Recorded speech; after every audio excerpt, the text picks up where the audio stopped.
If you have or suspect you may have a health problem, or if you require answers to specific healthcare questions or concerns, you should consult your physician or healthcare provider and not depend solely on information presented in this program.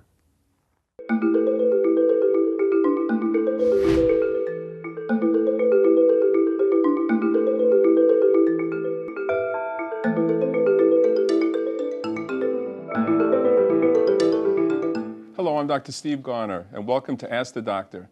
This is our 12th season, and it's great to be with you today. As you know, this program was created to assist you in understanding medical issues so you can take charge of your own health. It's more important than ever these days to become an informed patient, and we are here to bring you timely health discussions. Now, for those who are new to the show, there are two ways to get your questions in. First, we have the live phone line, 718-499-6101. But now a new feature this season, second, you can get us with the email questions. So you email them during the show to askthedoctor@netny.net, and we're going to bring them into tonight's discussion. And we've been getting a lot more of these as the weeks have gone by. Now for this episode, fantastic show today. Wait till you hear this. First, Dr. Irina Makarovich. She's the medical director of the Brooklyn satellite of Calvary Hospital, a great hospital in the Bronx, is now also in Brooklyn. We'll talk about that. Dr. Alexander Shaknovich, cardiologist, amazing, attending at New York Methodist Hospital. Then we have Dr. Ramez Habib, head and neck surgery and attending at New York Methodist Hospital. I want to welcome everybody, and it's been a busy week in the news, but I picked out three stories that I thought might be of interest. One, obesity. This is Childhood Obesity Month, and what we're seeing is a tremendous rise in childhood obesity. It seems to be linked to the outbreak of sports drinks that people think are good for them because they're advertised as healthy, you work out, you replenish your body. And these have about 20 teaspoons of sugar in each one, just about the same as soda. But the kids they're drinking 3 and 4 a day. They stop drinking milk because they're drinking this, and it's becoming a big problem. So for parents out there, these sports drinks are just as bad as soda. You really want to limit it to 1 drink a day, and have your kids drink water. That's the best thing to replenish, and milk during the day. Now, for migraine sufferers, terrible disease. People have such headaches, and they're just so at wit's end. There's a gene that's been found, the DNA that has been altered, and about 30 to 40% of migraine sufferers have this genetic combination. And it seems to keep around in the brain a compound named glutamate, and this irritates the nerves and causes the migraine. They're looking at ways now to reduce the glutamate through changing the genetic sequence around. So it's kind of fascinating stuff. And if this is the cause of migraine, it's different from what we had thought, and it could be a possible cure. Now, how many of us have gone into the supermarket and seen this funny-looking bottle with pomegranate juice, right? Palm. And they have, as Dr. Shaknovich would say, helps to prevent heart attacks, they say on there, or has so many antioxidant products that you're going to live forever. And the FDA has had it because none of these have been proven. It hasn't been shown to be any better than just drinking regular fluid. And there's going to be a court case now. And we see a lot of these where companies like Palm, and they haven't been found guilty yet, but this type of companies that put out supplements can put claims that just are not really backed up by anything. The FDA allows it to go as long as they don't claim a health benefit, but as soon as they put a specific benefit, the FDA goes after them. So I'm looking forward to hearing what happens today, because it's about $10 a bottle. Have you ever seen that, Palm? Yes, definitely. Right, have you drank it? No? Drink it? Yeah? No. So just orange juice, water, that's just as good. Now, the new feature is Myths of the Week, and we have 5 Myths of the Week. We try and find things that are believed by the public but have absolutely no basis for fact. And the first one, teenagers have acne, and they're sure the parents are telling them you're not washing your face properly, you're eating too much chocolate. And the truth is, neither of the above is correct, that acne is not caused by a dirty face or by not washing the face, but it's caused by an imbalance in hormones that act on the glands, the sweat glands, and they get irritated and affect teenagers as they go through different changes of life. So the next time you think about washing your face, don't do it, because the more you wash it, you sometimes can irritate it, cause the sweat glands actually to produce more sweat. So you want to try and not wash it too much. Gentle ivory soap is the best way to go. Next, how many times your mother says you're reading in dim light, you're going to go blind? And you wonder, could this be true?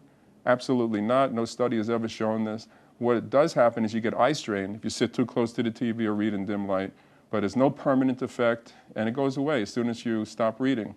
So I don't advocate it. It's always best to keep your eyes unstrained, so to speak, but there's no long-term effect. Now, another one you've heard, and I've heard this from my wife, I only use 10% of my brain, okay? There's a common thing, a common belief in the old days, but now we have PET scanners that show the blood flow and nutritional flow to different parts of the brain, and it turns out we're using all of our brain, maybe not all at once, but throughout a given day, 100% of our brain is utilized. So we definitely need more than 10%. And here's another thing where products are getting out there and saying, help us take this product and it's going to tap the unused part of the brain. And you hear this on the TV, you're going to improve your memory, your alertness, and so on.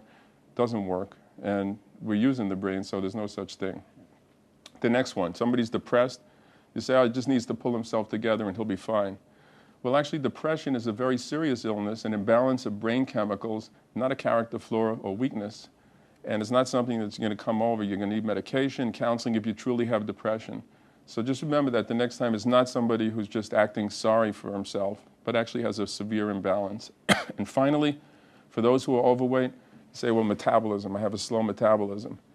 Unfortunately, slow metabolism is no excuse for being overweight. Actually, obese people have a faster metabolism of their fats to keep them going. So there's absolutely no truth to that just slow metabolism causes you to become obese. Eating too much causes you to become obese. Okay, and I want to say hello to Monsignor Bennett's out there. You don't know this, but he's been there we're in our 12th season, he's missed one show. So you can say hello to the Monsignor. Hello.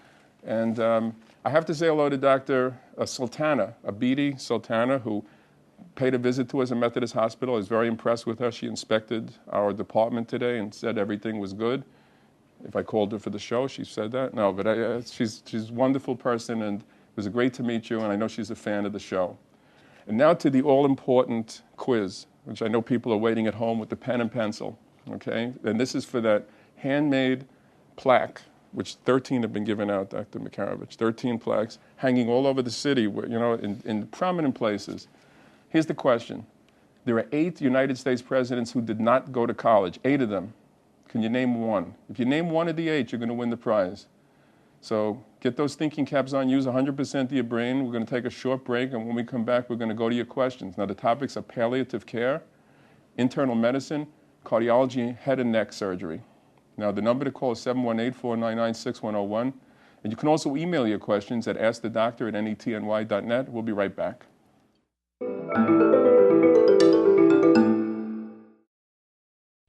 I'm Dr. Steve Garner, the host of Ask the Doctor. In addition to watching Ask the Doctor every Tuesday night at 8, you can also visit www.netny.net/askthedoctor. There you can find the topics and guests of each episode. You can read my column from the week for the tablet, and for more advice, you can watch episodes you've missed. More importantly, you can post your questions and I'll answer them on the video blog. So visit www.netny.net/askthedoctor and get your daily dose of healthy advice. Welcome back to Ask the Doctor, where our topics are palliative care, and we have to learn what that is. Dr. Makarovich is going to tell us about that. Internal medicine, cardiology, head and neck surgery. Now let's meet our guest. And our first guest is new to the show, Dr. Makarovich. Pleasure to have you here. Thank you for having me. And palliative care. A lot of people are scratching their heads. What is that? Well, palliative care is actually refers to end-of-life care when the goal of care is to make patients comfortable, relieve their symptoms, but not necessarily treat their disease. And that's what we do at Calvary Hospital. We specialize in end-of-life care, and most of our patients are end-stage cancer patients. And I know a lot of the patients our listeners have had great experience with Calvary Hospital. They do a wonderful job. Tell me, as a person working there, how you go through it each day. I could imagine the emotional anguish, the fatigue that you get from this. Well, Calvary is actually a very special place, and it takes very special people to work at. And we have a wonderful team, and it makes it a little bit easier. And we go through the day talking to people. It makes it sometimes easier, sometimes difficult to get through the day. By the end of the day, you feel somewhat exhausted, but you feel very gratified because hopefully you helped somebody to get through a very difficult situation in their life. And every patient who is at Calvary is at very, very difficult stage of their life. It's a very emotional process, and not only for the patients, but for their families as well. And as our executive medical director, Dr. Brescia, says, when one person has cancer, the whole family has cancer. and we help them hopefully to get through this experience. Yeah, and where is this located? Main campus is located in the Bronx. It's a 200-bed facility, and the Brooklyn satellite is at Lutheran Medical Center. It all has 25 beds, and we have been open since 2001. You know that Lutheran, you know what it used to be before it was medical center? Bowling ball manufacturer. So Like a factory. It still has those long, long hallways that you have to walk. ball, yeah, like the bowling, you throw down the hall. Do you bowl much? No. That's a lost art, I think. Have you bowled? No. It's one of those things you get to do once, and then you know, that's enough for another 5 years. But anyway. I have a 10-year-old. So You weren't one that had your own ball, with the custom-made. No, but I've been to bowling alleys with my 10-year-old. Okay, we're going to get back to some more questions to you later on, but it's a pleasure to have you here. Thank you. Dr. Shagnovich, my favorite cardiologist, who puts things into perspective, into people's terms that people understand and can relate to, and also in a way helps people as they get older, because we're going to have cardiac events as you get older. And give a little bit of words of wisdom before we start here.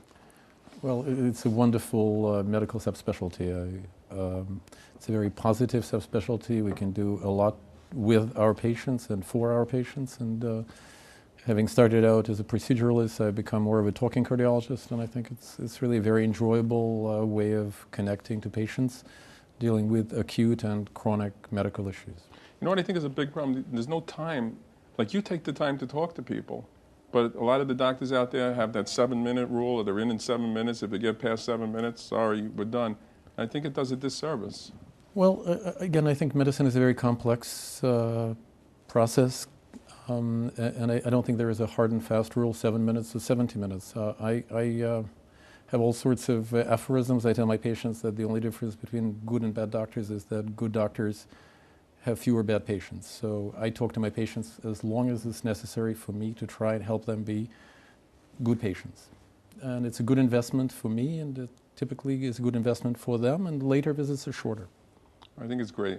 And we'll get back to you. I know there's going to be a lot of questions. Now let's meet Dr. Habib, who's been with us, 5 times now? This is my 5th time. Amazing. And you brought something ominous looking here. Can you, what is this little weapon over here you have? Well, maybe you could hold that up because they can't see that at home. As an ear, nose, and throat surgeon and a head and neck surgeon, we have a new technique in minimally invasive sinus surgery. And we thankfully took this procedure from our cardiologist friends. It used to be that traditional sinus surgery was done where we would surgically remove tissue and cause a lot of bleeding and a lot of pain and risk for complications in getting into places we didn't want to be when we were trying to open up a patient's sinuses. And now we have a revolutionary minimally invasive sinus surgery technique that uses a very soft guide wire to find the opening of the sinus, and then a balloon that just opens the opening of the sinus without actually removing tissue, reducing the risk of complication, and the post-op care and side effects are very minimal, and patients are back to work and symptom-free at a much quicker rate. And how do I know if I could, like, what if I have hay fever every year and I feel a little stuffiness and a little fullness in the sinuses? Who is eligible for this? Who would get this? Well, anybody that was traditionally a candidate for sinus surgery is eligible for balloon sinuplasty. That's the name of this technique. So you would consult your regular physician and or myself or any other ear, nose, and throat doctor to see if you are a candidate for treatment of your sinusitis with this new technique. I love that. And you work with your father. I do. Which is great. I like. Must be proud. He must be proud to see you do this. As am I. I'm very proud to work with him. That's great. And we're going to get back to you in a little while. You have a couple of kids? I have one son who's 2 years old on Friday, and a daughter that's due in about a month. So I'm looking forward. And I'm going to be proud, like Dr. Habib, because my daughter passed her written boards today in radiology, so she's heading that way. And I have an ophthalmologist also. So congratulations. It's very proud when you see this happen. I know you have somebody watching too. If you want, you can give her a little wave. My 8-year-old. Yeah. Okay. What time is she supposed to go to sleep? Well, after the show is over. Okay. Good one. So now we're going to see who's the first caller. We never know. It's Grace, Joel, Maddie. Let's see who it is. Hello. Yes. Who is this, please? This is Grace. Grace, how are you? Yes, I called last week about my chest pain. Weren't you in the Kings Plaza Diner and developed chest pain? That's correct. I'm doing much better, thank God. But it's my eyes I'm concerned about. several years ago. We've been using this ophthalmologist for 10 years, and I have a retina degeneration eye, which got a glaucoma attack last year of 50. Wow, that was your pressure, 50. Yeah, Usually and it should be he 15. couldn't make me leave the office until he brought it down. He gave me 5 tests, laser surgery into that eye to make drainage holes. And 4 drainage holes he put in that eye. And then the next week I had to go back and put one in my good eye, and I'm on drops for over a year. But Grace, it's under control now, right? Yeah, but now I went today, and he was shocked. It was 32, so Whoa. he was very concerned. And he wants to take out a cataract, but I can't have that taken out because the pressure is too high. So he says keep up with the drops, and he's going to see about. I have to see him next week and see if he's going to do a different procedure of laser before they take my cataract out. They can't touch my eye. All right, Grace, I just want to ask one thing because Dr. Shaknovich is here, and it was an important question. Grace was at the diner and developed severe chest pain. She didn't know if it was indigestion or heart attack, and she did the right thing. She went to, where'd you go, to Beth Israel Hospital? I think she went to Beth Israel Hospital. How does she know the difference? She's sitting there enjoying the meal, all of a sudden feels this. What should she do? What should people do? Certainly you should get help. It's not always possible for the patient to tell this sort of discomfort that comes from a very benign cause from the same discomfort that can come from a very serious cardiac condition. So in medicine, we always hope for the best and treat for the worst, and it is an inconvenience to the patient to have to turn for medical attention, but that's what she should have done, and I hope did. Grace, you did the right thing. Yes, I know that, but I'm concerned about my eye No, now. the eye sounds like you keep it down with drops until the doctor feels he's ready to take the cataract out. So Yeah. keep doing what he said. Okay, about the quiz. Yes. I have 3 names, and I have to. I don't know which one to choose from. It's a tough one, but give what us about one. Washington? Okay, I think Grace said, did you say Washington? Yes. Let me ask the judges. Judges. Oh, this is, you like that high tech? We got a high tech system here. This is amazing, Grace. You won. Oh, okay. Grace, how did you do it? Well, I was going to choose Lincoln or Adam, but I figured the later the presidents got older, they were more apt to go to school. But he was the very first, so I figured he was just read books of his own and taught himself. His parents saved a lot of money, right? And you see where he got to. That's a great answer. Where are you from again, Grace? East Flappers. East Flappers. Well, are we going to call us next week? Yes, God willing, I'll get back to you. And I did win one of the plaque. Well, you're a double winner now. Now, where's the other one hanging? Where do you have the first one hanging? In my living room. See, this is where... It's a big crowd pleaser, isn't it? A lot of conversation? Yes, that's right. I tell you. This is good stuff. Okay, we'll talk to you later, Grace. Okay, thank Take you. care. We're now going to go to Chloe. Hi, Chloe. Hi, Dr. Gardner. I like that name. Thank you. What's the derivation? Do you know what it means? Well, it's Clotilda, Oh, and it's Italian. very nice. Thank you. It's You have a nice... What about Chloe? It's not C-H-L-O-E, it's K-L-O-E. No, it's CHLOE. Oh, okay, because they were putting it up wrong here. Oh, But okay. is there clothing... There's a clothing manufacturer, Chloe, no? Oh, probably. There's a perfume. But I know you have a great question for us here, so what's up? Okay. All right. This is what I'd like to ask you. I have experienced double vision, and it's been twice this year that this has happened, and it lasts for about 2, maybe 3 minutes the most. Mm-hmm. I've been to an ophthalmologist, and he checked the optic nerve. He said everything is fine, but he did say as we get older, the muscles in our eyes weaken. Now, I know I probably won't be able to strengthen them unless you're a child, and that would help. How old are you, Chloe? I'm 72. Wow, okay. I've had cataract surgery about 5 years ago. Now, let me just open this up quickly to the table because I know we don't have ophthalmologists here, but double vision, it comes on and goes and comes back. Yeah. One of the things we consider is like a multiple sclerosis. Not that it is that, but it's something to think about.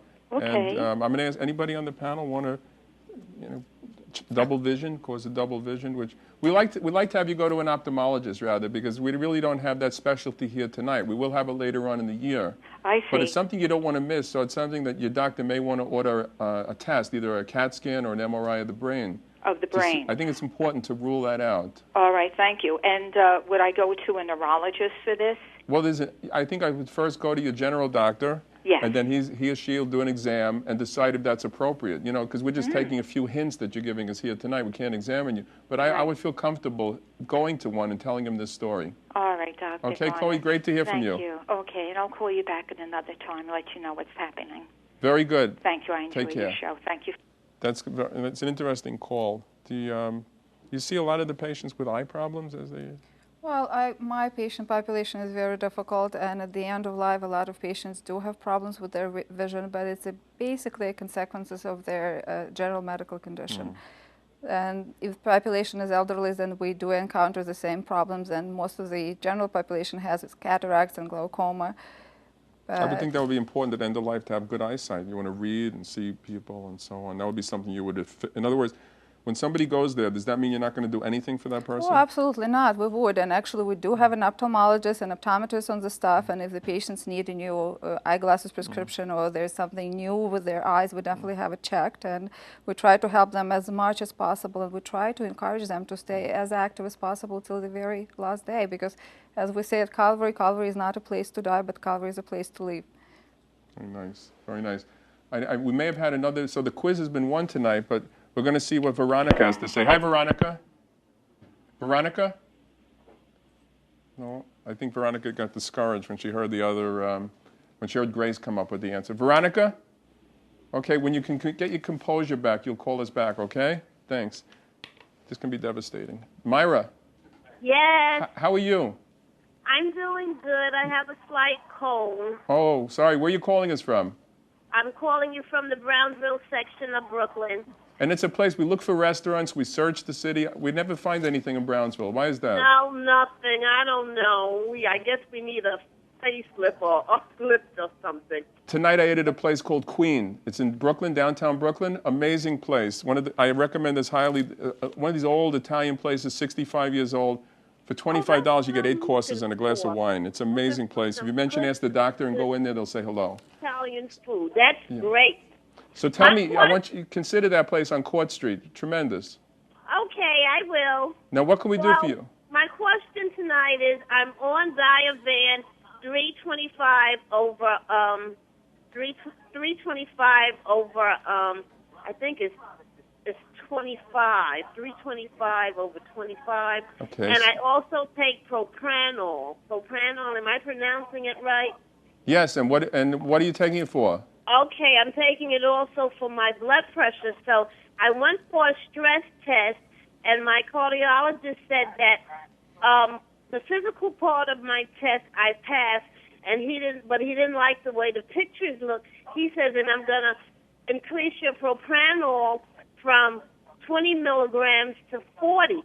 So I guess my question is what the propranolol is supposed to. Okay, I'm going to ask Dr. Shaknovich to help us with that one. Propranolol is the oldest beta blocker we have. Beta blockers are medications that have really transformed cardiovascular medicine when they came on the scene in the 60s. They all slow your heart rate down a little bit. They work well against certain types of arrhythmias. They help if you have blocked coronary arteries, and they lower your blood pressure. So they're wonderful medications. Like all medications, they have to be used skillfully and carefully, and your doctors will need to help adjust the doses and the combinations of medications you're on. But certainly it would be an appropriate combination for someone who has high blood pressure and may or may not have narrowed arteries. That's the test that she failed. I'm not sure she failed. She had a stress test probably, and I assume it was a nuclear test based on what you've suggested, and it's possible that the nuclear part was not entirely normal, and the cardiologist felt that perhaps given your heart rate, it was appropriate to increase the beta blocker. So I hope that helps you. All right then. Okay. Thank you. Okay, have a good night. I wanted to ask Dr. Habib while he's here. People I see taking nose drops. Now, in the old days, Afrin, and now I see Flonase or steroid nose drop. Is that a problem if you take that for, let's say, a year straight? No, as long as the nasal steroid sprays are taken under the control of a primary care physician or an ear, nose, and throat doctor, they are relatively safe to be used on a long term. They are much safer than the over-the-counter medications, such as Afrin or Dristan or any of the decongestants. We do run into some side effects with the nasal steroid sprays, Flonase and Nasonex. They can cause dryness and nosebleeds and some headaches and bitter or sour taste in the mouth. So any of those side effects could be brought up to the physician, but as long as it's under the care of an ear, nose, and throat doctor or the primary care physician, they're relatively safe to take. I'm going to move on to the Constantine's call, but I'm going to come back to ask you a question about dizziness, because last week we had about 5 people calling in with dizziness. And I should have been here last week. I know. We're going to relate the questions. So we're going to go to Constantine now on line 2. Hi, Constantine. Yes, good day. How are you? Where are you calling us from? I'm calling from Manhattan. Which part? Well, I live on 96th Street and Park Avenue. Oh, beautiful. Nice location. Absolutely. Didn't the other governor used to live near there, Carey? Carey used to live around here many years ago, also Governor Dewey. And Governor Dewey? Yes, well, quite a few of them. What do you like to eat? What's your in walking distance of 96 and Park? Where do you like to go to eat? To go eat? Yeah, if you only could walk, no train, no car, where would you walk to? Well, I would have to say Hanratty's Restaurant. Hanratty's. They get a couple of good drinks there? Well, I don't drink, sir, but the food is excellent. Very good, very good. So what can we do for you? Well, I had a message, actually rather a question for Dr. Makarovich. I can imagine that basically all people that go into cavalry don't really come out. What type of emotional toll does this pay on the doctor? And also, does she have any spiritual background or anything spiritual that you can deal with, let's say, the death of a patient? Well, Calvary, as I said before, is a very special place, and it does take a toll on you emotionally and psychologically, and we do have a lot of support. We have a strong social work system. We have a big pastoral care department, which is interface and helps us a lot to deal with families who have different background. And as we know, Brooklyn is a very multinational population, so we meet people with different ethnical and religious background. And pastoral care department, as I said, and our own personal relationship with the families and their patients help us get through the day, basically. You talk a lot, sometimes you cry with the patients, and you go back into your own background, to your own face, if you have one or if you observe one, and try to draw on it and get support from your colleagues, and you talk it out. You pray sometimes. Is there a religious... I mean, if I go there, if I'm Catholic, I would go there. If I'm Jewish, I would go there. Is there any particular... No. Calvary is a Catholic hospital, but we welcome any religion, and we try to accommodate any religion and any need that any population might have. And as I said, our pastoral care department is very, very interface, and we pretty much can provide any minister or rabbi or, I don't know, whatever patient's family requires. And can my insurance, will it cover it? Insurance covers stay at Calvary because Calvary is a hospital, so there is really no monetary burden for the family of the patient because it's a hospital. And the additional services we provide is included in the service we provide. I went there and I saw they have a cart which is liquor on it. We do serve liquor, and actually good brands. A lot yeah. of our patients get very surprised about it, and a lot of them benefit from it because... I had a couple of screwdrivers while I was there. It was very nice. It is nice. It's good. And I'm happy we can offer it to our families. Can we, do we answer your question, Constantine? Yes, thank you very much. I want to actually commend the Catholic Church for its wonderful ministry, and Dr. Makarovich, God bless you for your wonderful work. Thank you very much. Kind words. Very nice. We're now going to go to Isabel. Hi, Isabel. Hello. Hi, Isabel. Where are you calling us from? Oh, I'm calling from Brooklyn. Which part? From Fort Greene. Fort Greene. Interesting. Yes. Do you ever go into a place called the Qualis Grill? Oh, no, I haven't been there before. On Vanderbilt Avenue. Oh, I'll have Again, to try if you get there for that early bird special, it's amazing. Oh, great. I recommend it. Look that up, okay? I will. I'll remember that. What can we do for you? So So I just had a question for the palliative care physician. I also work in palliative care, and one of the things that we really highlight to patients is that it's not just end of life care. It's more of a comprehensive definition that we also support patients both symptomatically and spiritually and emotionally at any stage of illness, including chronic illness. And I know Calvary does an amazing job, and it's a wonderfully unique environment that's probably one of a kind in the country, but I think that the definition is definitely more expansive than just end-of-life care. I'm just wondering if the physician that works at Calvary had any comments about that. Definitely, it's definitely more than end-of-life care. And Calvary is the only institution in the country which is a fully accredited acute care facility for patients with advanced cancer. We do take care of patients with advanced diseases, but it's probably less than 5% of our patient population. Right. And definitely it's not only end-of-life care. We try to encourage families to concentrate on their relationship or whatever they still need to say or do, on continue living throughout this very difficult and very intimate stage of their life. And we don't consider it end of life, we consider it continuation of life, just in a very different and probably very special place. And not every patient can die at home because a lot of them require 24 hours a day, 7 days a week acute care, and that's what brings them to Calvary. And we try to support them as much as we can through this very difficult time. They're putting you to work here with questions. I never saw so many questions. Isabel, thank you. Okay, thank you so Excellent. much. Take care. Bye-bye. Before we go to Margot, your next Margot, Dr. Habib, people walking around to tell me they're dizzy this year. They're feeling a little wooziness. Is it involving the middle ear? Is it sinuses? How do you know? It's tough to know. As we spoke about earlier with chest pain, dizziness can be a symptom that can be as simple as some dehydration. It can be something related to low blood pressure, or it can be inner ear or middle ear related. Really, it takes again, a lot of the patients won't know just because they're feeling dizzy whether or not it's ear-related or other symptom-related. Sometimes inner ear problems can give you a spinning sensation or something we call vertigo, but not always. Sometimes equilibrium problems. But it's really something that pay attention to all the details that surround the dizziness, what makes it better, what makes it worse. Some things that the doctors may ask about how long it lasts for. That's a very important question. And other related factors and medication. So it's something you need a lot of information about. Bring it up to your primary physician, or you can, again, see an ear, nose, and throat specialist. Very good. And I'm curious, just as we have Dr. Shagnovich here, somebody comes into you and says, I've been feeling dizzy. What kind of a differential diagnosis or list of things are you thinking about? So as with many complaints that you bring to your doctor's attention, one of the dangers is that it gets compartmentalized, broken up. Every doctor checks his square on the board, says everything is fine, and leaves you with the problem. So cardiologists, when a patient complains of dizziness, consider whether pressure is too low or too high, heart rate too slow or too fast.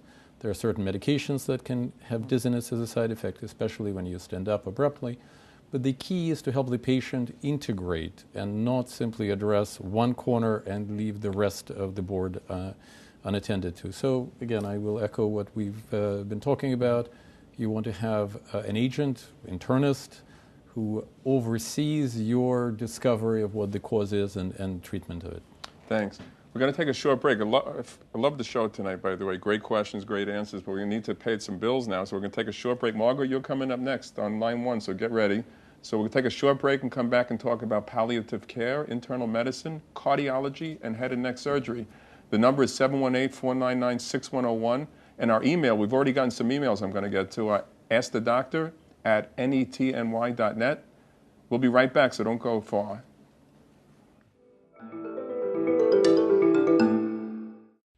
I'm Dr. Steve Garner, the host of Ask the Doctor.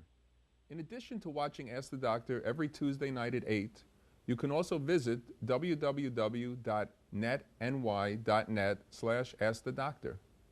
There you can find the topics and guests of each episode. You can read my column from the week for the tablet, and for more advice, you can watch episodes you've missed. More importantly, you can post your questions and I'll answer them on the video blog. So visit www.netny.net/askthedoctor and get your daily dose of healthy advice. And welcome back to Ask the Doctor, where our topics are palliative care, internal medicine, cardiology, head and neck surgery. And with me, I have Dr. Irina Makarovich, an internist and a palliative care specialist, Dr. Alexander Shaknovich, a cardiologist, and Dr. Ramez Habib, head and neck surgeon. Now let's get to more of your questions. Margot's been so patient here. Hi, Margot. Hello, I'm here. Hi, Margot. How are you? You're on the air. Oh, I would like to... Where are you calling us from? I'm calling in from Staten Island. Oh, which part? Toad Hill, Lower Toad Hill. Nice area, huh? Now, you want my question? Yes, let's hear it. My husband has been on Coumadin for several years. He's going to a specialist tomorrow to see if he can come off it. I assumed that once you're on Coumadin, you stayed on for a long time. Is that Margot, what was he put on it originally for? an irregular heartbeat? Okay, so let's ask Dr. Shaknovich if he could come off Coumadin. There are some patients with chronic atrial fibrillation who are treated without Coumadin, the so-called lower risk group. They tend to be generally younger and have structurally normal hearts, and the way we figured that out is by doing echocardiograms and looking at various... Yes, well, he's under a cardiologist. Right. And then now tomorrow he's got an appointment with a specialist in Coumadin. Well, if there is a specialist in Coumadin, please give me his name and number. I'll use him as well. Yeah. One of the problems with medicine is that there are relatively few magicians left. Instead of magicians, there are a lot of decent, smart people with whom you have to figure out how to partner for a good long while and accept that there will be bumps in the road. Anyone who tells you that the road is always going to be downhill and straight, generally speaking, you should run away from. Okay. What is the purpose? Again, purpose of Coumadin is to prevent... Purpose of Coumadin is sort of like the lock you have on your door. It's to decrease the likelihood of a bad thing that can happen. They monitor it. It goes up and down occasionally. Right. Coumadin is a difficult medication for patients to use, and to offer a bit of hope, there is another medication that's been tested that may be more convenient and equivalent in terms of its efficacy, and when that is approved by the FDA, perhaps this will be less of an issue. Margot, call us back next week. Let us know what happened. I certainly will. I appreciate your help. Thanks. Feel better. Okay, I hope he feels better. We're going to go down to Keith. Hi, Keith. Hi. Good night, doctor. Where are you calling us from, Keith? Yeah. Hi. Good night. Good night. I have a question concerning a problem that I've had for a number of years. What happened is in my left ear, I have difficulty in hearing clearly. And I had gone to my family practitioner, and he examined it, and he said that there's no problem. He doesn't see anything. It seems to be very clear. However, a colleague of mine told me that there's a procedure where... Wait, Keith, you lost me at good night. Now, wait a second. Can you just repeat that? Because I missed something. Okay, I have an ear problem in my left ear. Oh, the ear, left ear problem, okay. Yes, I have difficulty hearing clearly in my left ear. And I had gone to a family practitioner, and he told me that he doesn't see anything wrong with my left ear.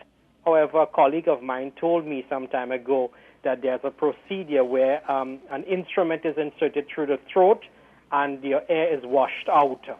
And he said it worked fine for him when he had that problem a few years ago. What I want to find out is whether, in fact, that is an accurate procedure which is done for cleaning your air, and if it's in fact, if it would be in fact helpful if it is done. Very good.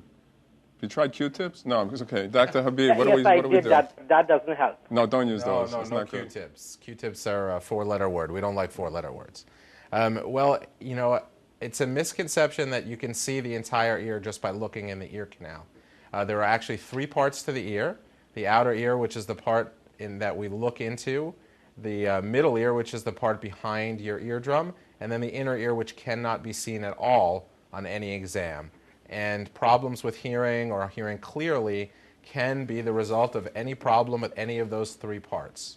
And so if your doctor's saying that your ear canal is fine, that's cleared one of the parts, but there could be an issue with the middle ear and the inner ear. And that generally that's a decision or that an ear, nose, and throat doctor would make after an exam and a hearing test. But yes, middle ear disease, the middle ear is the part that's behind the eardrum and that is connected to the back of the nose and the throat by the eustachian tube. So treating the nose and the throat with various medications or procedures can open up your middle ear and unclog your ear and allow you to feel better if that's the problem. It's not appropriate for everybody, but there is connection between the ears and the throat. So you can get in touch with Dr. Habib if you want, That's and correct. the number's on the screen there. And Okay, we hope that but the helps thing you. Is there a procedure that they can put an instrument through the throat and clear the air? Because that is what my colleague told me. That's a relatively complicated question. There are some things that we can do to put to increase pressure or decrease pressure in the nose or the back of the throat that can make your ear feel a little bit better. Again, you really need to have it evaluated to see if that's something that is appropriate for you, or if your ear problem is maybe a different part of the ear. Keith, thanks a lot for the call. Thank you very much, gentlemen. Be well. Okay, we're going to go to our emails now. And I just want to make sure I drop Keith there. Good. And we're going to go to emails. During the break, Dr. Habib voiced in on the matter of restaurants near 96 and Park and had a slight disagreement with Hanratty. He said it's not bad, but where would you rather go? I like, it's a very low-key diner called Three Guys. It's a wonderful staff, and you get good diner food, and it's relatively inexpensive. It's open all night? Or? It's open at late hours. Beautiful. So it's somebody, wherever stuck on 96 and Park.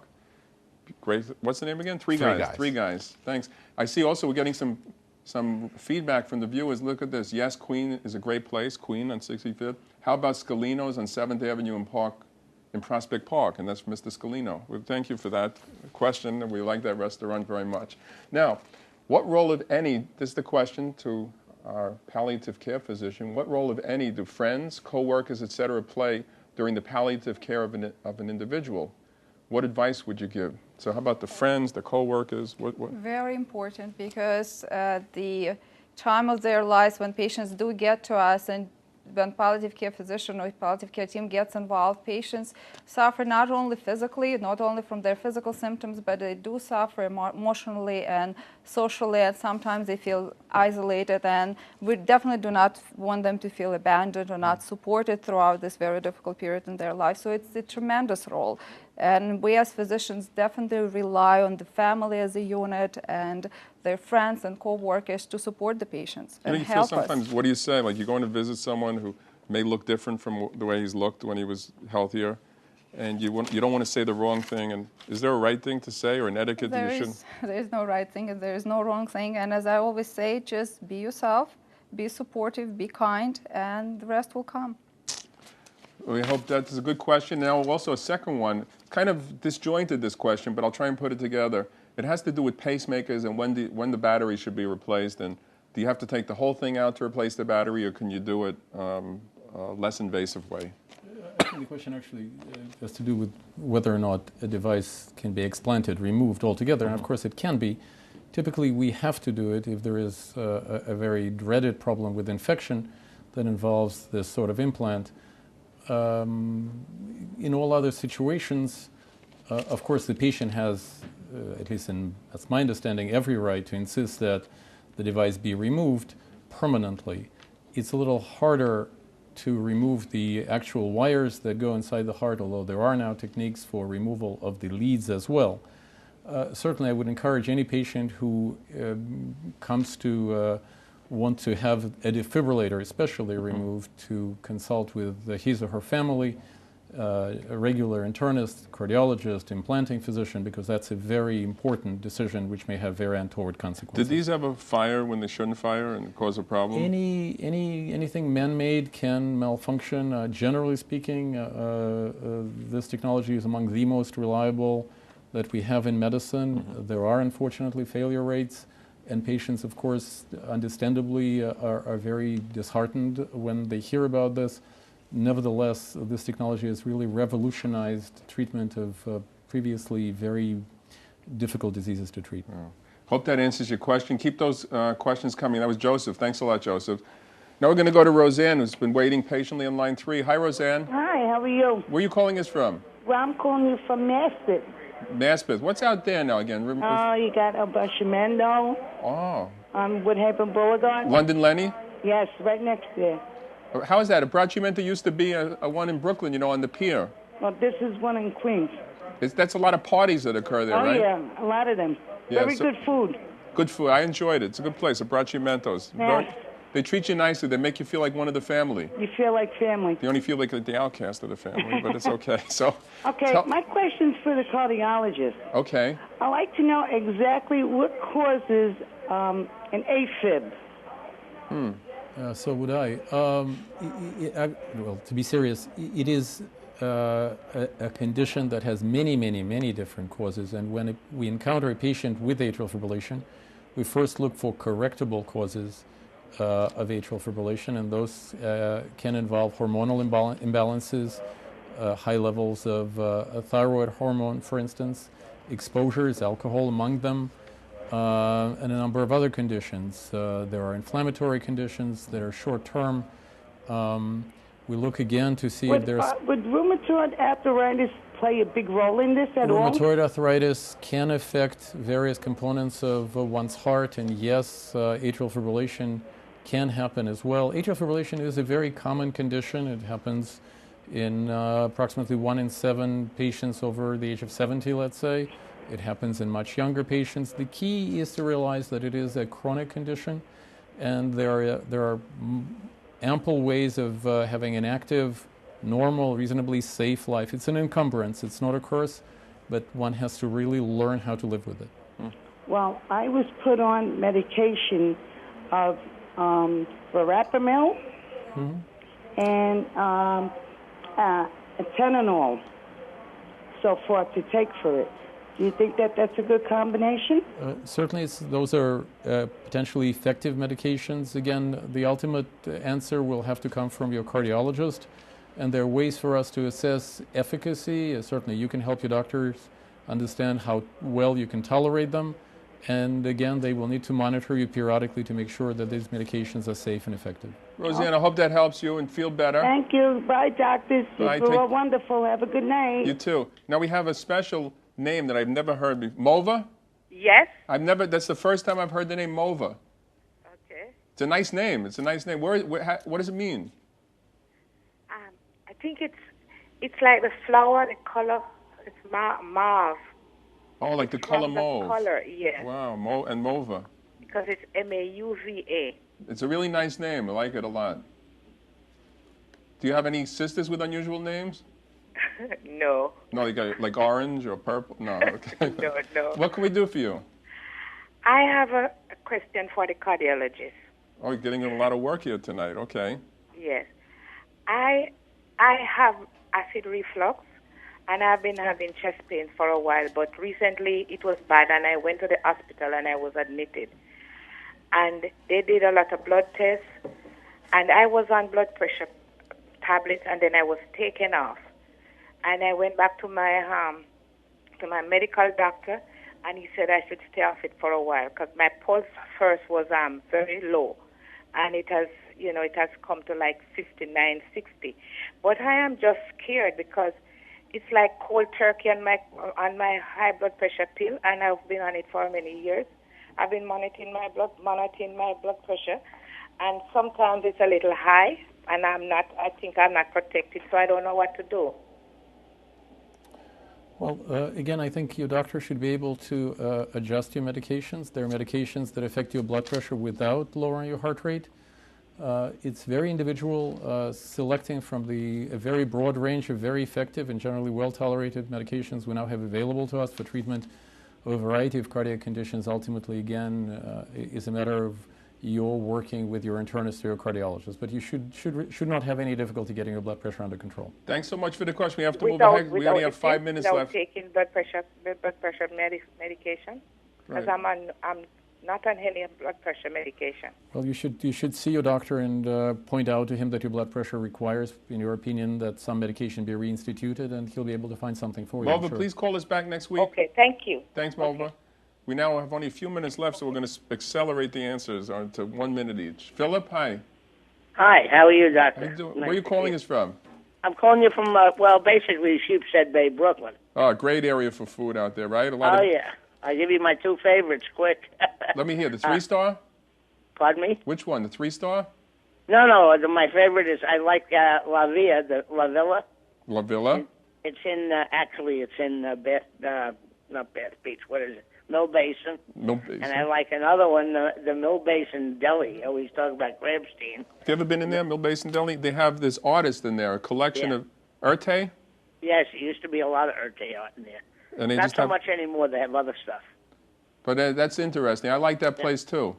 Yeah, great food. So what can we do? Because they're rushing me here, the cameraman. I'll be real quick. Yeah. I have an atrial fibrillation, the same thing.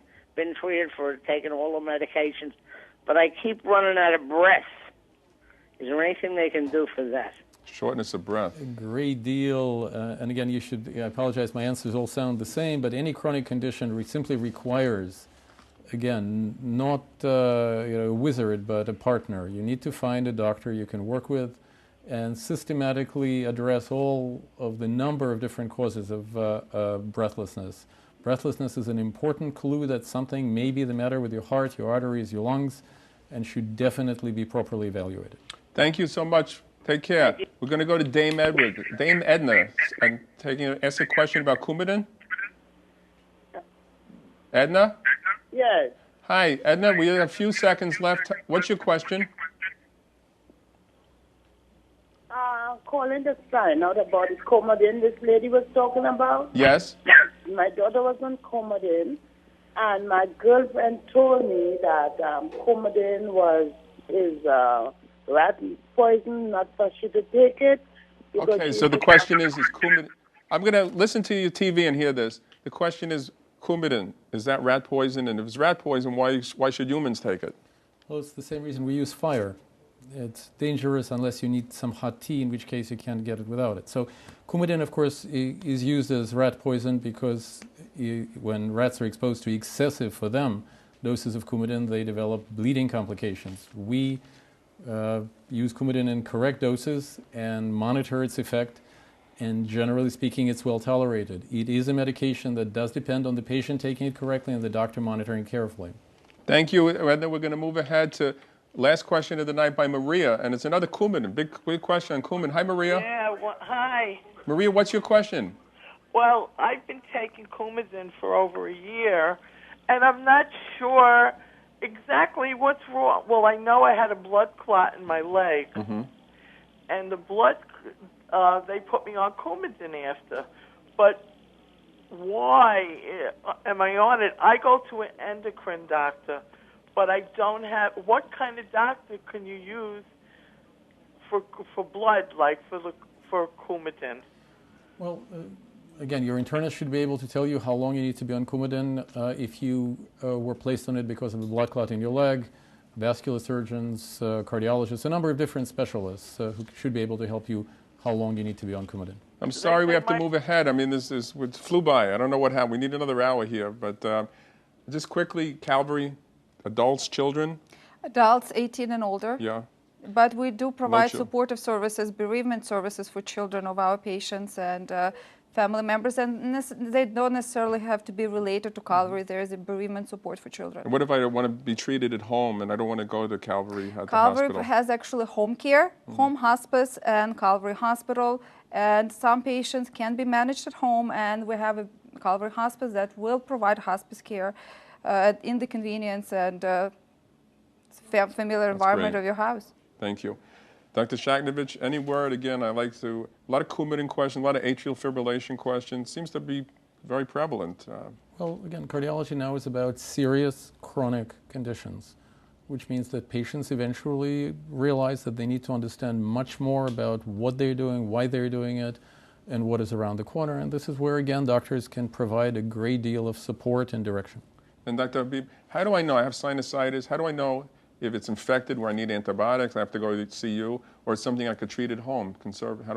How would I know, and what could I do at home? It's a very good question. It's a very common. And I only have 30 seconds. It's a very common problem. Again, it has to do with the duration of how long it's been there. You can try stuff at home as long as it's under the, safe medication, and then see your regular doctor or an ear, nose, and throat doctor to see how to proceed from there. Thanks so much.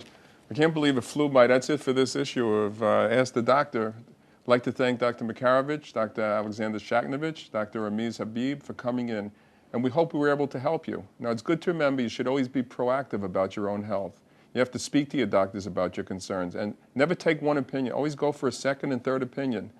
Now, we're going to see you again next week. We're going to talk more next week about heart disease, lung disease, and orthopedic medicine. In the meantime, you can visit our website at netny.net/askthedoctor. Here you can see video columns, my tablet column, podcast, the forum, and many more. Now, if you're a glutton for punishment, you can also watch last week's episode at 10 p.m. tonight. So you take a little break, you come back at 10 o'clock if you missed something last week. And at 10 o'clock in the morning, since you can't get away from us, you're going to see episodes every morning at 10 o'clock also on net. So I must thank Linda Lapatosa, our quizmaster, who put so much thought into the quiz each week. I want to thank you all for all the great questions tonight.